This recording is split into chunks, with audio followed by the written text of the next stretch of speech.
Hey, what is up, Omni athletes? If you have not registered yet for the 2019 Future of Sport Conference, do it today. Go to live.theomniathlete.com. This conference is truly going to transform the way you look at sport, the way you compete in sport, and if you are a coach or a leader who's working to bring sports consciousness into your team, into your organization, into your client base, whoever it is that you serve, and you need help building that bridge in translating the practices of higher consciousness, the practices of meditation, mindfulness, EFT, training principles around energetics and embodiment, and how that all translates into athletic performance and in a way that you can communicate its value, and by extension, the value you deliver in being able to bring that work to sport and to the world. This is the conference for you to be at. We are going to have an incredible list of speakers and teachers that all have gone through the journey of translating that work, that value, that power into athletic performance and into peak performance for sport, for life, through movement. So be there July 19th through 21st in San Francisco. The Future of Sport Conference. Go to live.theomniathlete.com to register today. Grab your ticket. We'll see you guys in San Francisco. Hey, what is up, Omni athletes? Welcome to this week's episode of Omni Athlete. We have a special episode for you today. Like we mentioned a couple weeks ago, our goal was to be able to produce for you this internal take on grace and grit, and we didn't get a chance to do that as we're ramping up for this conference. There is a lot going on. So to make sure you guys still were able to really take that next step with your training, with your performance, with everything you look to develop and grow as an athlete, we wanted to share with you this conversation that we've never released publicly before. And it's a panel discussion from the 2018 Sports Energy and Consciousness Festival on the future of sports and consciousness technology. The panel is really fun. There are some incredible perspectives shared from 4 individuals who are truly on the leading edge of both consciousness and technology and the way that those two overlap. We talk about VR, meditation, and everything in between. And just to give you a little preview, the speakers on this panel are Mikey Siegel, who is a lecturer at Stanford University. He's also the co-founder of the Transformative Technology Conference and the founder of Consciousness Hacking, Alex Singleton, who is the VP of Product Management at Interaxon. And Interaxon is the company behind the Muse Meditation Headband, which has been an absolutely transformative technology. Omar Ahmad is the Director of Sports Partnerships at Striver, and his work focuses exclusively on bringing VR into not just the sports world, but for Omar specifically, into the sports and elite athletic environment. And then Dawson Church, who is the founder of EFT Universe, one of the leading thinkers in energy psychology, EFT, and also a best-selling author on really bridging the gap between mind and matter. So this panel is an incredibly energizing discussion. It really shares some perspectives and technology coming your way as an athlete and coach that will change your life and change your world. So enjoy this episode. Next week, we're back with a new interview dropping. Super excited because it is a guest we've been working to get on the show for a very long time. You guys are going to love next week's guest and the just transformational power of what he has to share. So stay tuned for next week's episode and enjoy today's episode of Omni Athlete. Is this being recorded? Probably. The goal is to create a technology that's as potent as MDMA for creating a deep sense of group connection and having that kind of depth of therapeutic value, which now research is showing that value. We're about 1% of the way there, but that's what we're heading towards. Awesome. Thanks, Mikey. Awesome, go ahead. One of the most dramatic,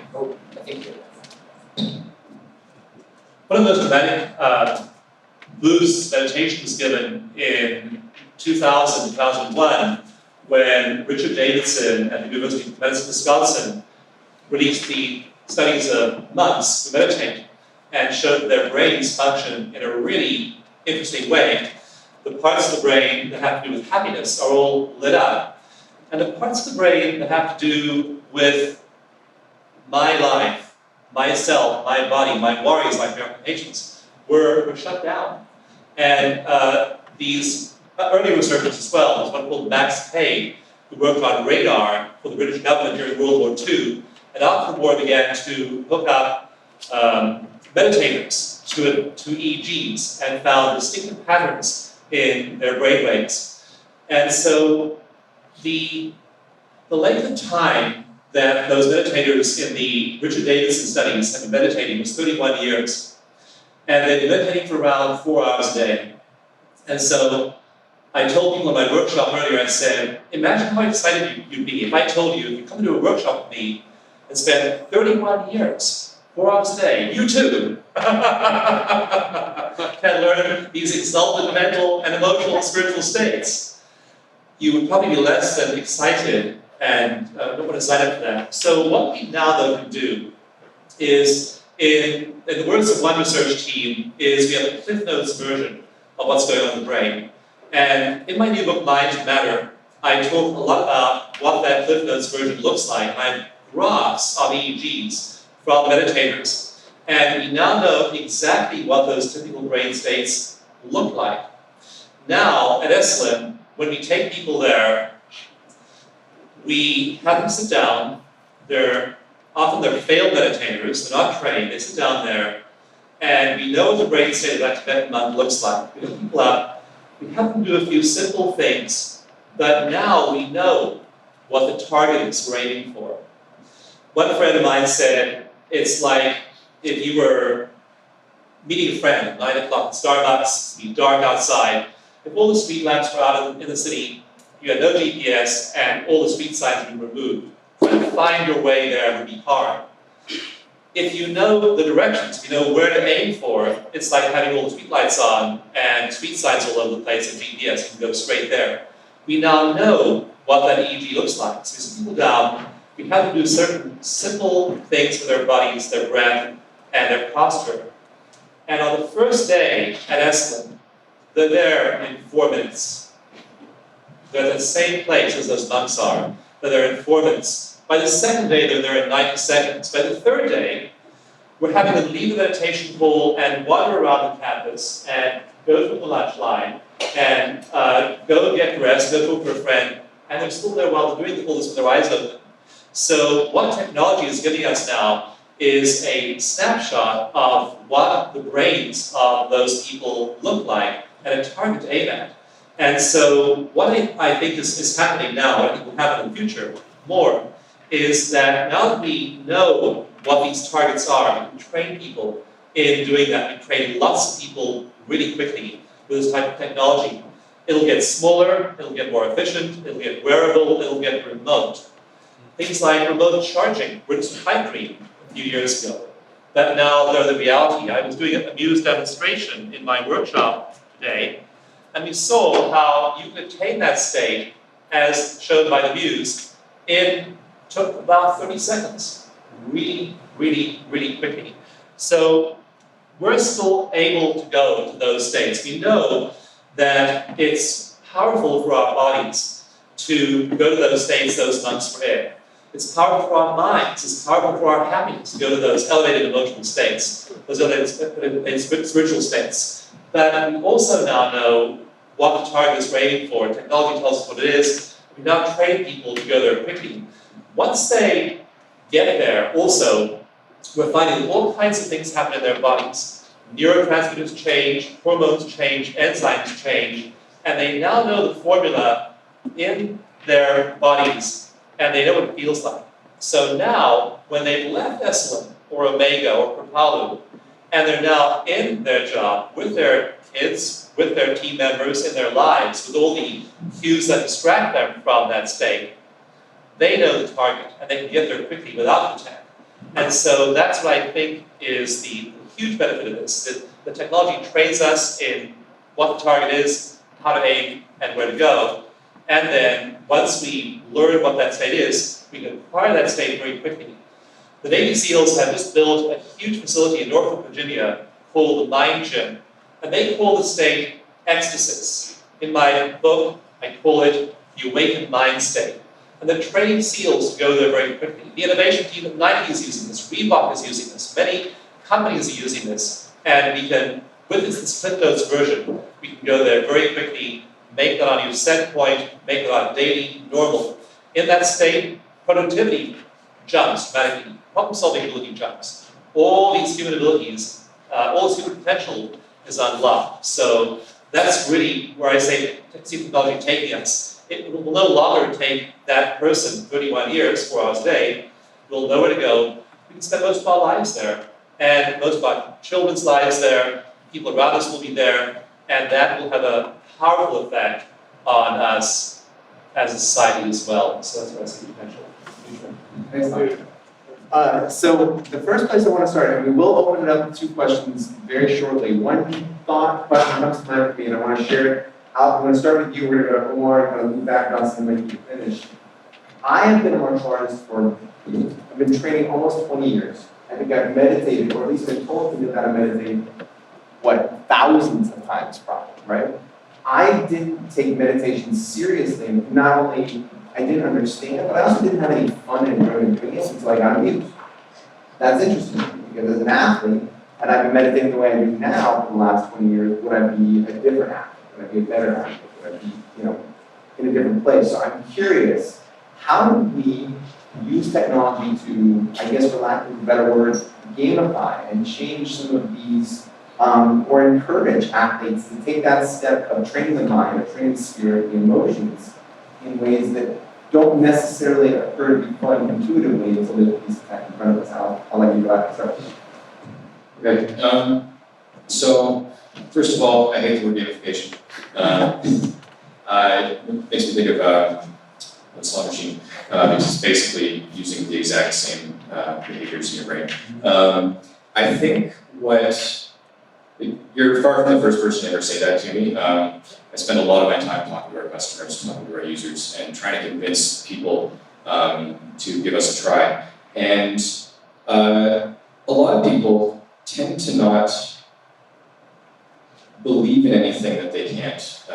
They haven't either been told outright to believe in since they were little children, or they can't measure and see and perceive with their own eyes. If it's not something you can sit on, eat, or worship, it just isn't there to a lot of people. And thank my grandma for that. What Muse does is it makes it real for you. Even before I joined the company, when I first found meditation, I honestly came to a place of deep skepticism. I was sitting there thinking, like, really? I'm supposed to sit here with my eyes closed, and that's going to do something. Sure, fine. And I tried it once, and that was it. And it wasn't until I got my hands on Muse, and it's ultimately why I decided to join the company, that getting that feedback in real time, it made it real for me, and it helped me tell a story of myself of what was going on. And that narrative that we all live in all the time helped me set goals for myself. And this was all just because this simple piece of technology, to Mikey's point, it wasn't distracting me, right? It was helping me.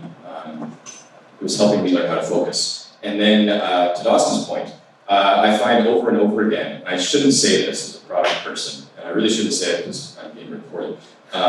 But in the long run, I find people don't really need to use the Muse anymore. They often use it for the long term just because they like it, because they enjoy the experience. But the skills that we help them teach themselves, and that's the other reason I don't like gamification. It's because we're not tricking people into doing it. We're helping them teach themselves a valuable skill. The skill we help them teach themselves is always present. It's, meditation is one of nature's gifts, and it's available to all of us. And what we do, I think, just helps open the door to a wider set. So I'm also opposed to the term gamification. It's not a popular word that we use at Striver just because it kind of reinforces, again, just the real life application of VR that we're trying to achieve.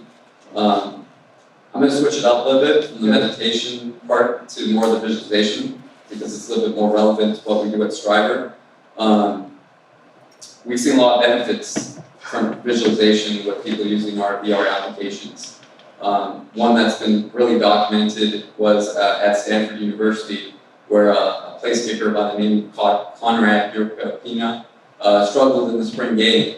He was 0 for 4 in the spring game back in 2015, and he pretty much just had the gifts.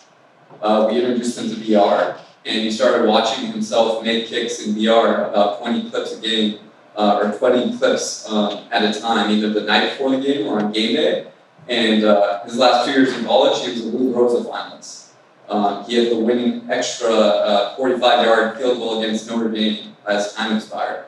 It was night and day once he started using Striver and the benefits that he was gaining through VR reps. In addition, basketball-wise, Andre Drummond of the Detroit Pistons a couple years ago, his camp reached out to us. He was about a 34% free throw shooter, and for people that aren't aware of basketball, that's very poor. Usually, NBA average is probably around the 70% range. And opponents used to take advantage. Just foul him and put him on the line to steal possession from the Pistons. So he basically started using our technology, seeing himself make free throws. He started using it 3 times a week. Past 2 years, he has improved his free throw shooting percentage. He's shooting 65% now. We don't take full credit for that, but the fact that he's incorporated to his training and development means that he feels like we're adding value. And that makes us feel good, obviously, about the work we're doing, and just opens up more doors for us. But I'm a true believer in visualization. When I was a collegiate athlete, I ran cross country and track. We used to visualize. I wish I had VR back then too. It would have been pretty cool to kind of basically preview a course in VR prior to actually running that race that day or in a particular stadium. So I think meditation and VR pretty much go in hand in hand, and VR is a great vehicle for just enhancing meditation and eventually on-field performance. Dustin. Me? Oh, Dustin. Yeah. A lot of what we have to do is helping people believe. And one of the things I tell people, our practitioners, we train practitioners. Most of my job at ETH Universe is training therapists and medical staff and life coaches in EFT tapping and other energy psychology tools, and also meditation. And one of the problems that these wonderful healers have is marketing. They don't like to market, it's a whole separate activity. But I tell them that it's a vital part of what we do, because we need to help people find tools that relieve their suffering. And so a lot of what we do is to help people believe enough to try this stuff.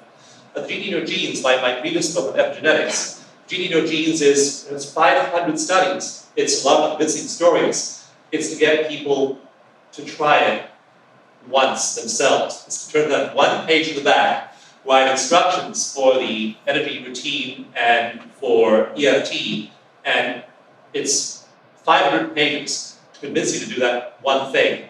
That's essentially what a lot of this technology is for me.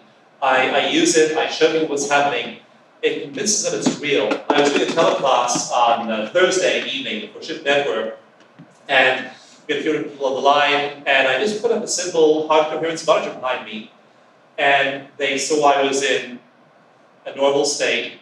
Then I thought of negative thoughts. I'm going to think a negative thought right now. I thought about my email inbox. And bam, I was red. Totally out of coherence.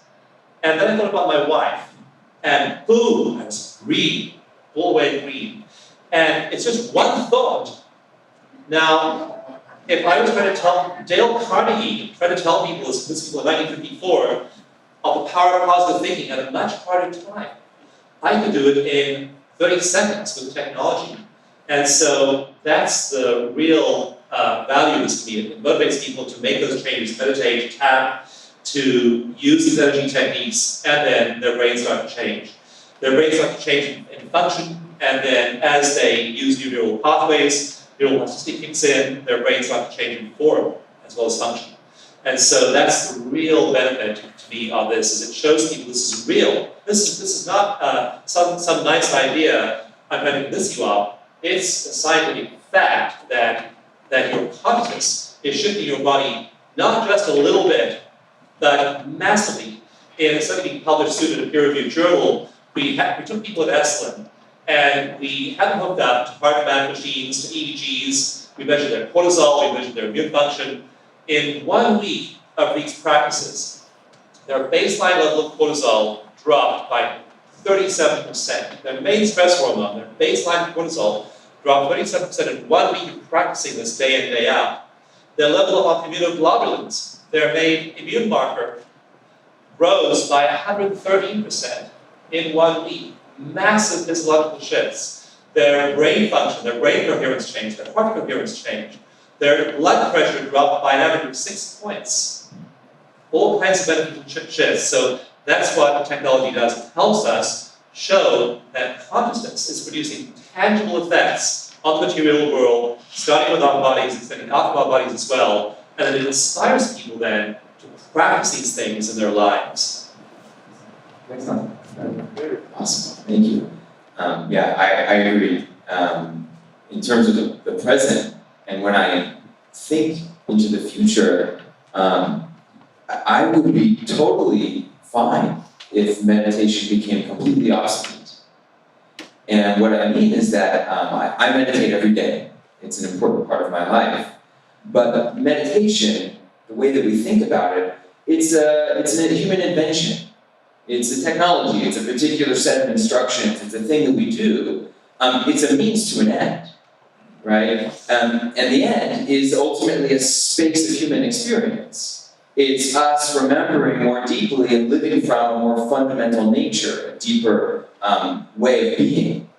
And for me, it doesn't matter how we realize that or how we get there. And actually, I think that the idea that it needs to come through this meditation structure that's existed for thousands of years is incredibly limiting. It limits the design space of how we can actually design tools to really reach people, to support the experience, where the experience is what matters. And when you were talking about in terms of gamification and these sorts of things, for me, the point is, how can we meet people where they're at? Meet people where they're at in exactly the way that they need to support their awakening.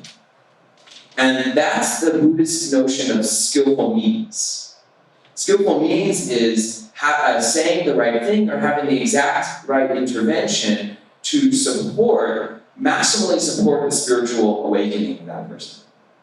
And so if we zoom out and we just say the only goal here is to design in a way that maximizes skillful means, well then technology, music, like virtual reality, political systems, education systems, all of that can be tools for awakening. And I think that as I think one of the greatest scientific discoveries of our time, not discoveries, but I would say explorations, would be the scientific research into enlightenment, which is just beginning to start. Meditation, sure, has already started, but to specifically look at the ultimate goals of meditation, because what that will do is it will make it secular. It will take it out of its religious structures so that we can say, oh, this isn't a religious experience, it's a human experience. It's just something that is part of who and what we are, about the space of what it means to be alive. And then once we have that, then it becomes much more easy, culturally, to begin to build technologies that point to this in totally new ways, in ways that we would have never thought of, that have nothing to do with sitting down on a cushion.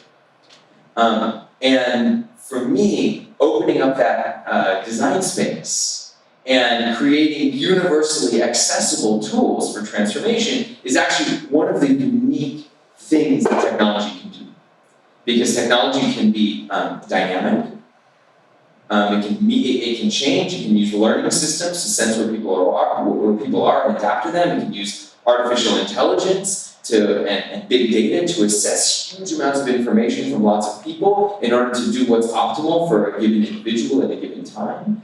But it's also culturally universally accessible. Over 90% of the world has access to a cell phone. And so if we can package these tools for elevating consciousness and make them as accessible as cell phones, and I think we can really change the world. Are there any questions before we keep going? Anything popping up? Mike? As a representative of the Lions right now, because we appreciate this. A lot of things that I'm hearing is consciousness ability gets transferred into that.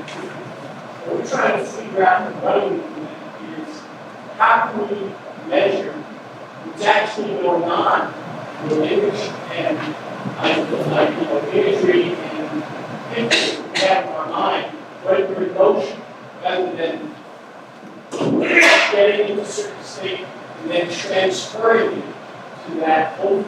How do we get internal emotion with the imagery that we'd like to use?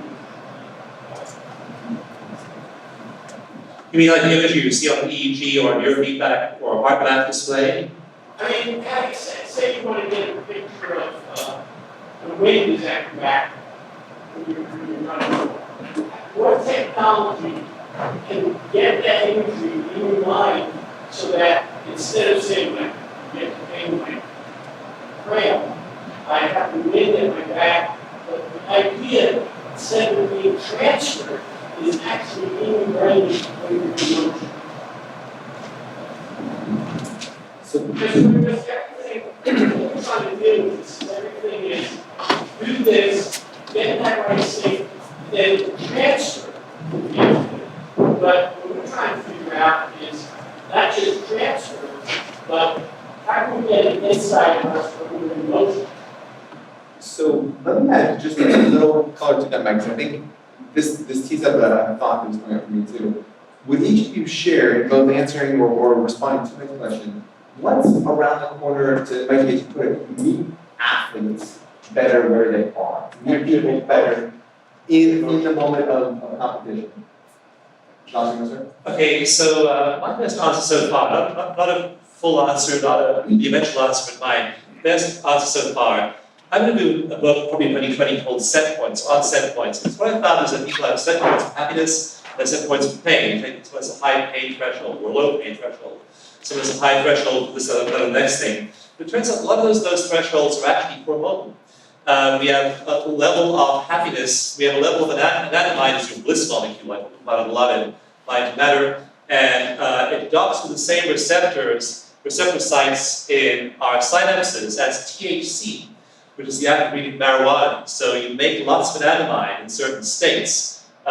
So what people do at a typical meditation workshop, we want them to load a meditation, again, 4 minutes day 1, 90 seconds day 2, but if it's a long week, on day 3 and 4, we don't want them to meditation full on day 4. By day 4, we want them to be walking around the grounds and seeing a fork in the road and sensing intuitively which way to go and which way will keep the set point of bliss in their mind. You want them to walk down the lunch line and be tuned with their bodies and sense what is the perfect food for me and what proportions. You want them to be able to sense that in their daily lives. By day 5, we take them to Walmart. We want them to be able to maintain those mental states in Walmart, in Costco, really, you know. If you do it at Walmart, you've been anywhere, believe me. And so it's great to learn to do it in the meditation hall. And in the old spiritual traditions, it was the spiritual people who were behind the walls of the cloister or the monastery. The world was thought to be so hard to deal with, they had to build a wall around them to have that spiritual experience. Now, you know, I have therapists, we have so many therapists that work with people with PTSD. They're bringing it into that encounter, they're bringing it into their performance, they're bringing it into their work. And so you want to be able to get that experience and have it firmly anchored by set points. You have a set point, you have a relationship of serotonin and dopamine in your brain that's a marker for you. And once you hit that marker, you go out on the track and you hit that marker again, and now you're in the real world. Or now you're with your teenage kid who's using substances, or there's a massive layoff at work and you're in the middle of this huge inter-office politics deal, unbelievably stressful, and you're still there because you know the markers. So you learn the markers, and these are biochemical set points which you can measure, and your logical ones. And when you train people in them, After a while, it's like the muse. You don't need the tech anymore because you have your own inner compass, your own inner GPS. You know how to hit that state, and more importantly, you know when you're dysregulated and you're off that state, and you then use something to bring yourself that new set point, feeling good again. So I'm not sure that's full answer to your question. That's my best suggestion so far, is learn that point. You're learning neurochemistry. You're not just learning a feedback loop with the machine. And that's an internal reference point you then have, even in Walmart. Yeah, I mean, I'd agree completely with that answer. I wish I could tell you that tomorrow I'm going to be releasing a product that will put an image directly into your brain the minute you need it. I'm not, and that's not just a lie because I can't reveal it right now. Practice makes perfect. Training is the way to do it, and trying to bring that training into slowly into settings closer to when you're actually trying to perform. That's how we help you move towards that skill. I mean, we've had the headband in the market for a few years. One of the reasons we saw value as a company in pursuing the glasses is the exact same thing in a different form factor with, quite frankly, a business model that's less favorable to us. The reason we went with it anyway is because it does that. It helps you bring your training closer to the environment where you'll be performing. Which also starts to answer Josh's question. My job as a product manager is to understand what people are asking for and then understand what the motivations for that are. That's what the whole team is trying to do at Muse all the time. And besides the pithy answer of what are we doing to meet athletes where they are, which is outside sales, we're just spending a lot of time with athletes. We're watching them use our product. We're watching them get fed up with our product and throw it away. We're trying to understand their pain points, and understand goals that we're not even in a position to help them resolve yet. Like what we're talking is, what happened you find out before that. Some kind of product, some kind of way to say, I feel like that, you're not, and make it impressive, and then get the imagery that gets you through that from the training, you really get big improvements. I think it's more difficult to try to figure out how to get something into the experience rather than always working on the transfer. Because we're used to the transfer. That's the solid technology. But the barrier I see is really working this whole time is trying to get them through those tough periods by figuring out, well, maybe you're pulling to the tree or like help, so that's just visualization. Maybe it's the active mind. I have a long backlog, and that will definitely go on. One more, jump in. Yeah, just to build off what Alec mentioned, so make practice perfect. That's actually one of the mantras that we live by at Striver. If you're not going to do it in practice, how are you going to do it in a game? And that's what VR again, a big plus, and another benefit to enhancing player development. Another fact about VR is just the immersiveness factor of VR. It's a lot more engaging to watch, be in a headset and watch them play in VR from the exact vantage point of it, where you'd be seeing that in a game, rather than watching a 2D video of end zone or sideline view. And it just makes players, especially young generation, young athletes, more willing to put in the time for film review, and they're getting the added benefit of actually experiencing that perspective from the vantage point they would be experiencing their game. So again, it's make practice perfect, and they'll show up on game day. Hold on, and then we'll get to ranking too. One follow-up then. What do you see, whether it's at Striver or just in the marketplace in general, that is emerging around the corner from where you guys are, right? What's that next step you think you're going to take?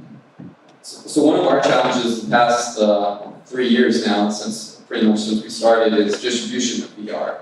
I know a handful of you have kind of come over to the exhibit area and experienced it, but it's currently right now, it's a headset attached to a laptop. Something that's coming here around the bend is a wireless headset. So that's going to really solve our distribution problem and provide an effective solution where basically people can take it now on the road and they can take it at home, they can take it on the plane. You can experience VR pretty much any time of day without having like a big laptop with you. So that's going to open a lot more doors. Another thing that we've been kind of leading the charge on, as well as making the VR application a lot more engaging, where you can actually collect data now, assess yourself on decision-making points within different plays, concepts, and visualization. And all that data gets collected so you can even compare how you performed last month compared to 2 months ago. So again, I think the data component of VR is growing. And again, the more usage you can consume is just going to improve our product because we're going to learn from the data. And again, the wireless headset's going to be a game changer for us because it's going to boost in, usage and provide more opportunity for VR training, no matter what industry or sport. Mike, anything to add? Yeah, just to say that I think that for better or worse, we're moving in this direction of what I would call full-time, real-time feedback with technologies, for example, such as augmented reality that will be with us all the time, projecting information on top of our experience, but also sensors that soon in the future, honestly, will probably be floating in our bloodstream and inside of our brain. That will be providing information 24 hours a day, 7 days a week. We're going to be pretty soon living in a world where we'll be a distant memory, where the thing happened over here, and then we're over here doing a thing later after the fact. It's getting closer and closer to real time right now, all the time, and the problem will be that we won't remember what life was like without it. Any other questions? Yeah. I really appreciate the conversation going on here. You all have kind of elevated yourselves to really interesting work that you're doing, to potentially have a really interesting view of the landscape of people who are working with these kinds of problems.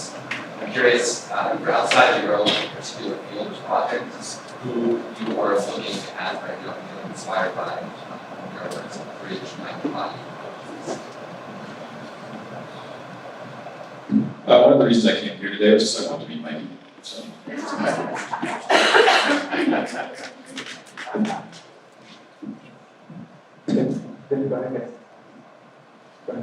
I'm inspired by all the developers like you guys and the way you're constantly refining your products. I wrote a paper with some colleagues on medical innovation and published in the oldest peer-reviewed psychiatry journal in North America 3 years ago. And we looked at the history of medical innovation. And we found, using various government reports and statistics, that it takes average, in medicine, it takes an average of 17 years for an innovation to get from the lab to the patient. And that 8 out of 10 innovations are lost along the way.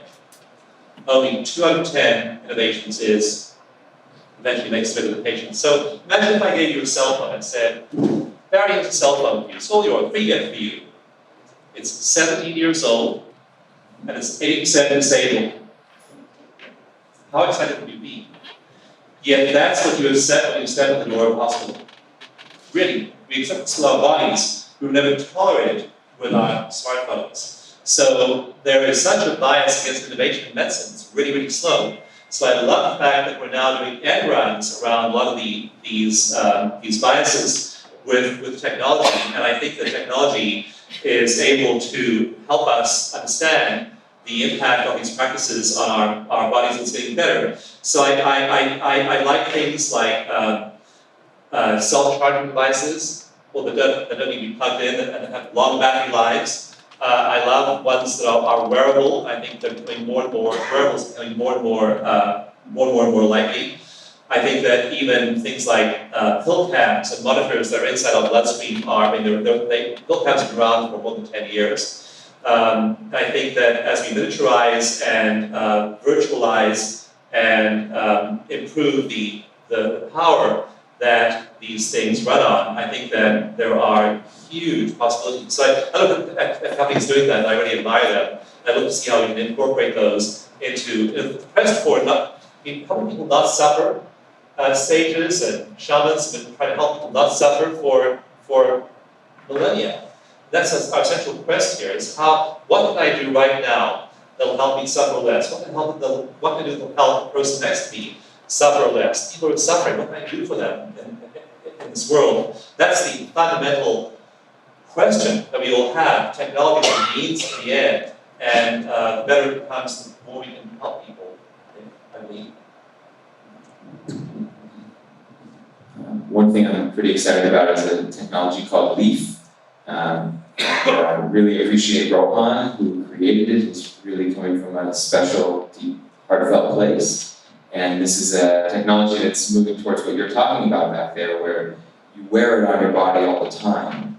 And it doesn't even require you to look at your cell phone. It communicates to you through vibration and helps to guide you through heart rate variability-based meditation practices on demand when you need them. And I think it's a cool technology to check out. I think also that virtual reality. I have a friend who's a futurist and a brilliant guy, and he says that he expects that in less than 10 years, like by 2026, that we'll be interacting in virtual reality environments every day, and that by 2040, this is a big one to think about. He says that by 2040, VR will be indistinguishable from ordinary reality. We won't be able to, with our senses, tell the difference between sitting here at the SEC conference in 2040. In fact, I'll be down, perhaps. So I think those are. Just quickly building off what Dawson said, so I guess what we're inspired by, me personally, just making the world a better place and helping others. I head up the sports division at Striver, so it's great to see when a player uses our technology and has a career year or has a great game, and he's able to provide better for his family because he's able to sign a bigger contract at free agency. On our enterprise side, we're helping people do their daily jobs better. They're trained for their first day of work. All through the benefit of VR. So if we're making life better on a daily basis for individuals, that's what's most satisfying for Striver and myself. Yeah, one of the one last note. One of the theme that I've noticed coming up in what both Mikey and Dawson are saying is ubiquity.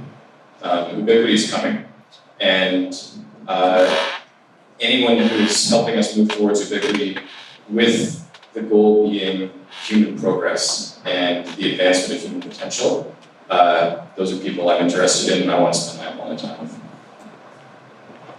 Yeah. I'm sorry, I should be tapping while I ask this Go ahead and tap. I'll tap with you. No, I can't, I don't know how to tap and ask a question. So, okay. The overriding desire is to help people. My biggest concern is that we are evolving our technologies ahead of researching its impact on the physical being. So we now have smart meters with Retina G5, we have cell phones, we are getting brain tumors. You want a wireless virtual reality that is going to give us brain tumors. So what I just want to plant a seed is please simultaneously do the research on what the wireless technologies are doing to the body. And maybe there's a way we can make our body more intelligent so we can not get sick from it. But if we're going to be putting things in our brain systems and impacting ourselves wirelessly, there's a real split happening, you know? Mom said, what's G5 coming from satellites? G5 is going to destroy our cellular structures and our DNA. So I just, please, let's have health professionals in on this too, let's be getting feedback on what the technologies are happening to the body. Sure. It's so important. Yeah, human beings, we love toys, we love new technologies, we love playing these things, and there's always the question of how safe are they, have they been tested, and the other question is are they harming us in ways we don't even know, we don't know those things yet. So there is that balance, and we get it right sometimes with technology, we can get it pretty wrong sometimes as well. And I think there's certainly a lot of people in medical ethics really sounding the alarm about genetic cloning and about new studies are showing that CRISPR is bringing cancer now. CRISPR seems like the gene editing, this elegant thing, just slip a bit of a gene away, and there we have this gene minus the bit we don't want. Now it turns out that to make studies that it causes cancer. So it's really important that we keep on being mindful about and balancing possible harms from. We're going to tell you also, if you have to get prescribed a medication or recommended surgery, look up two numbers these are what researchers look at, which the average layperson looks up. Look up NNT and look up NNH. And NNT is the number needed to treat. In other words, I can describe how many people for one benefits. What the number is for Lipitor? It's 100. I have to prescribe Lipitor to 100 people for one benefit. What NNH is number needed to harm. Number needed to harm. And some drugs, some antidepressants, for example, 3 out of 5 people are harmed by taking them. So look at those two numbers for drugs, NNT and NNH, and you'll find that we've been on a path in medicine for a century in which we haven't weighed those benefits and risks at all well. Yeah. First of all, Sheila, thank you for that. I'm a life and relationship coach, but I have a special focus on conquering cancer with healthier approaches. And the fact, all this technology, which is amazing to me, and I'm grateful, you are so right on. There is enough science out there that becoming wireless receivers, which is basically what we're doing with the Apple phones, where we're carrying our cell phones all the time. There is enough science out there to show what it's doing to our cellular structure. Young women are wearing these in their bras. The breast cancer is off the charts. Prostate cancer is off the charts. Cancer is berserk. And we know it's because our bodies know how to heal. We know how to heal, just like we know how to visualize and make something happen. If we remove the interferences, our bodies know how to heal. When we keep layering the interferences, the environmental thing, all that other stuff, the stress of relationship, and become wireless receivers with all this technology, we are in trouble. So my hope would be, my hope that I would like to envision is that you guys find a technology that can layer with what you're offering us, because what you're offering is an advancement, that can layer it so the damage doesn't occur to us on those cellular levels.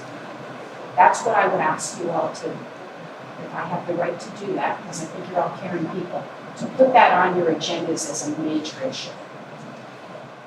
I just want to say too that when I was looking at frequencies, a lot of my new book, Mind Matters, is all about frequencies, which ones are harmful, which ones are beneficial. And I really focused on the ones that are beneficial generated by our own bodies. Our own bodies generate frequencies that our cells respond to. And there are tons of really amazing frequencies that our cells respond positively to in meditation. Some of those frequencies generate the production of telomerase, our previous lengthen. Others proliferate our stem cells. And we generate those endogenously just by our mental states of our consciousness. And that's the exciting thing, is that a lot of positive frequencies are generated simply by consciousness. And we can shift our physical function that way as well. So the other end of the spectrum is what we do positively, energetically, to boost emotional health. So before we finish up, guys, we're actually out of time for questions. I'd like to get each of these guys about a minute or so to share anything else that's on your mind. Appreciate you having me. If you got a few minutes, we'd love to have you come check it out. Again, virtual reality is something that crossed off the bucket list. And Omar, correct, you're just today, right? Yes, yeah, just here for the rest of the day. In Meadowlands? Correct. Meadowlands, you can't miss us. We're in the far right corner, far left corner. Sorry. I just want to say thank you to everyone for listening, and for your questions and thoughts and concerns. Ultimately, I think what we all share in common here is wanting to help our fellow people, help them understand and reach their potential. And I'm just, I feel very privileged to be able to talk to anyone who has any questions. Feel free to come talk afterwards. Thank you, everybody. And I want to say that I really hear the concerns that are out there, and I hear a lot of concerns around technology. Being a kind of a semi-professional schmoozer on the subject, and there's a lot of reasons to be concerned. Technology, when I say technology, I mean the sort of media tech that we're exposed to most of the time, is not really designed to support human flourishing. It's just not, it's not optimized for that. And so we're suffering because of it. And in many ways we're also fueling those industries by buying the tech and using it. Not that it feels like there's much of a choice. And so, yeah, I don't have an answer. Just to say it's actually an interesting challenge from my perspective of being in that space and seeing the damage the industry causes, but really trying to reimagine what it could be in the world and try to work from it into something new. Sort of like if you'd only ever seen fast food, and it'd be really hard to begin to imagine food that was nourishing and healthy. And I think that's what a lot of us here are trying to do, is imagining what would nourishing technology be like. And we don't exactly know yet, but we're trying to figure it out. And when you do choose technology in your life, choose technology that nourishes you. That could be a fundamental question you ask yourself about anything. Will this deeply nourish my personal and spiritual growth, or will it not? I think that a lot of people get excited about technology and load themselves up with it, and much of it is a distraction, and is a distraction from living the moment and being who we can be. So ask yourself that question about any purchase you make, any acquisition you make, is, does this nurture my soul, my being? And does this relieve suffering? Or is it another gadget and another distraction that will in fact lead me away from flourishing and being in the present moment and being all I can be? So I think that's one good question to ask yourself when it comes to this whole field. Thank you so much. Awesome. Thank you guys. Let's give a round of applause. Hey, what is up, guys? Thank you for watching another episode of Omni Athlete. Please go like and subscribe to our podcast. That is our goal right now, is just to build this community as big as we possibly can, and we need your help to do it. So like and subscribe, share our content, guys. If this content adds any value to your world, if it helps you perform, connect, go deeper, go wider, whatever it is that it does for you, if it provides value, all we ask is that you share our content and help grow this community. We can't accomplish our goal of elevating global consciousness through sport without you. You are an integral part of this mission and this purpose, and we need your help. So please go like, subscribe, and share our content, and continue to help us build and grow this community that is truly motivated to not just elevate consciousness, but elevate and shift the very culture of sport so that we can truly experience the athletic experience in a brand new and energizing way for so many people, guys. So thank you, and please like and subscribe. Until next time.